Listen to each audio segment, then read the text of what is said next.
naa ne Touba dëkk bu toll ne moom muy nekk 1,8 million d'habitants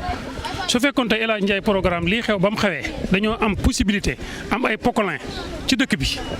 yaakaar naa kon mbir mi ni mu yàggee du ñu yàggee mais dëkk bu toll ne Touba nekk 1,8 million personnes jàpp naa ne war nañoo wut nag matériel boo xam ne nii lu mel ni yàlla na fiy gëj waaye su fi amatee itam du ñu recourir ci chinois du ñu recourir ci ay maliens wala ay guinéens Touba dafa war a am dispositif boo xam ne lu mel ni yàlla na fiy gëj mais su fi amatee ñu mën a taxaw ndax su fekkoon lii kat am na ci dëkk bi kon yaakaar naa 24 heures après dañ ko daaneel gum fi ñàkk am nag moo tax El Hadj Ndiaye programme comme noonu ma ko waxee mu def ko wax préfet te nag dafa yombul ndax bâtiment soo koy daaneel aussi dafa am réquisition dafa am yoon mu war a jaar ndax yoon mi mu war a jaar su jëru soo ko teggee mën nga koo daaneel ba pare yow am ci catastrophe boo xam ne doo xam foo koy nettalee kon nag man daal li nga xam ne moom laay lancé appel Touba matériel bii nga xam ne mi ngi ci seen ginnaaw muy pokkale ak oto yoo xam ne def war na waxuma la benn waxuma la ñaar war na ci am mbooloo mu nekk ci dëkk bi mu nekk ci disposition mairie bi ki koy wut nag ndax mairie bi la ndax taalibe Sëñ Tuubaa yi ñoo koy wut ndax lii dal kii kan mën naa dal ku ne